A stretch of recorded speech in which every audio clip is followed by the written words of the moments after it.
I noticed on Twitter, Larson, there was a thread for controversial wrestling opinions. Give me your top controversial wrestling opinion, Larson. We're based in our programming on Twitter now? Yeah, we are. For as long as it's around. I don't know how long Twitter's going to be around anyways. I don't know how much longer I'm going to be around Twitter. From Wrestling Jeebus, do you agree with this or not? The more you overanalyze wrestling, the less fun it becomes. Say again? The more you overanalyze wrestling, the less fun it becomes. I mean, if I agree with that, then we're pretty much out of a job, so I'm going to disagree with that one. I disagree. It's the same thing as like with movies. Like, Yeah. I take joy in breaking down the craft. Exactly. You know, it adds to the experience. The themes and the subtext. Right, of exactly. Any creative work. The minutia, the detail, the depth, the production. The depth. Now, I'm going to go the exact opposite. This one's from our friend Matthew. Oh, yeah, this is a good one. I had this on mine too. Matthew says, Ryback should have won this, and the thumbnail is CM Punk versus Ryback, Hell in a Cell, the first one. I kind of agree with this. I don't know if he's being sarcastic here or if he's just doing this to stir up shit. I kind of agree with this, man. Here's the thing about Ryback. I can't stand him now. I don't like him. But I feel like he was kind of a missed opportunity. You know, there is a lot of instances where someone gets hot, someone gets a lot of momentum behind them, and WWE doesn't push him. I think in this instance, WWE got it right. Ryback was completely and totally one-dimensional. He got over by squash and jobbers. Yeah. Sometimes two at a time. He had a good catchphrase, feed me more. But that's all he was. He was a catchphrase. There wasn't anything there. This one's from Air. Wrestling is enjoyed better on TV rather than live and in person. I think I made this realization when we went to Dynamite. I did not have that good of a time in a live wrestling event. And it was a shit Dynamite, though. We've redubbed bad Dynamites as Sacramento Dynamites. I know, but it gave me an opportunity to reflect. Wrestling specifically, especially when accompanied by good television production, enhances their stories they're telling more so than the live experience alone. Can I throw a wrench into this? If you want to. I agree with you. As long as it's not a small indie show. Yeah, For me, obviously. Like the peak of wrestling and of wrestling enjoyment is close to the action at a small wrestling show. Obviously, but here I'm talking about televised wrestling. Oh, I agree with that. Yeah. Yeah, when it comes to televised wrestling, I vastly prefer enjoying the televised product from the comfort of my home rather than getting half of the story being told because I'm there live. The bigger the event, the worse it is to be there live. Yeah. Yeah, I agree with that. Yeah. Roman's reign has been boring. Bloodline is boring, not cinema, and having the title for 3+ years doesn't make it good. He's barely defended the title since Mania, and they're stretching the reign for no reason. I mean, I think you and I both really hard disagree. I don't agree with that one, but you know, to each their own. I've seen this sentiment out there, though. Yeah. I mean, there's plenty of people who just want to see other people have the title, apparently regardless of whether or not it's good or not. I mean, good obviously is subjective. Yeah.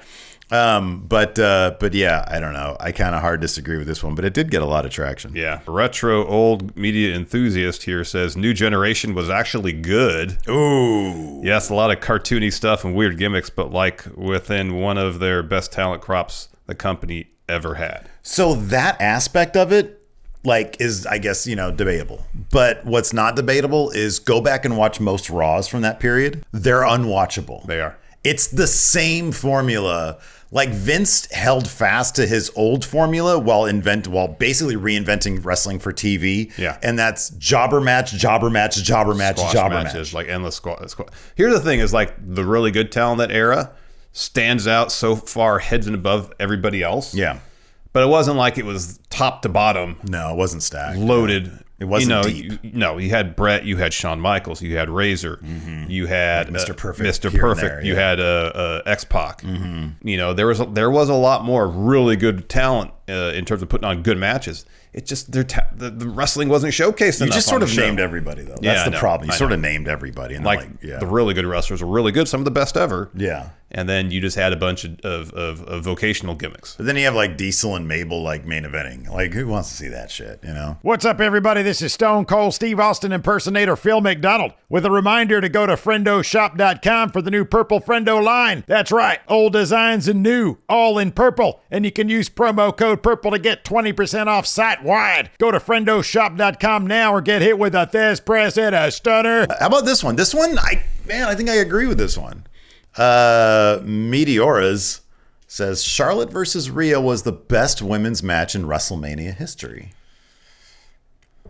I know Bianca Sasha was good. It was really good. But Charlotte Rhea was really... They're both really good. They're both really, really They're good. both really good. God damn, that Charlotte Rhea match, we were like really over good. the moon about it. Yeah, I mean, I remember us being over the moon about Sasha Bianca too. Yeah. Terrence here says being a good talker is more valuable than being a great worker. Being a good talker. Yeah, I agree with that. Well, I think people can be a great talker. I don't know. Look at LA Knight. Yeah. Yeah. Yeah. Yeah. Yeah. Yeah. All right. I like this one. This is from our friend Juan Ortiz, the terrific designer. Yes. And illustrator. He says this was one of Triple H's coolest WrestleMania entrances, and it's his Terminator Hunter as Terminator entrance. I mean, being there live for that, I don't know if I can agree with that. The problem with this, you know the number one problem with this? It's in fucking daylight. Yeah, I know. That's the problem. It was a stadium show. We were there for that, and it was just in the middle of the day. This dude comes out with this geeky. If this was under lights and everything, it'd be badass. I got a question for you, Steve. At least in the first two Terminator movies, how many action scenes took place during the day?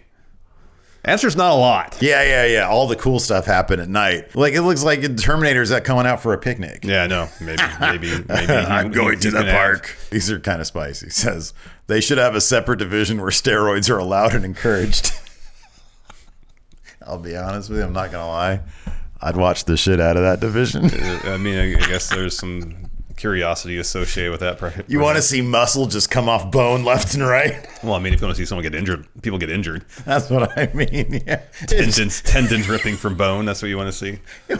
I don't really want to see that. There's so much muscle mass and tendons can't support it. But it's kind of like they're grown-ups. They can do, if they want to do it, and there's a venue for it, go ahead and do it. There will be more Kenny Omegas and Will Ospreys. There will never be another Brock Lesnar. I totally agree with that. Yeah. I mean, Brock is kind of a once-in-a-lifetime athlete. A man of that size, be able to move that quickly and do some of the things he does, and then can venture out into MMA and have a really successful career there, then come back. I mean, that doesn't happen very often. With the charisma, yeah, with the love of pro wrestling, with the respect of pro wrestling and the respect of MMA, and dominant in both. Yeah.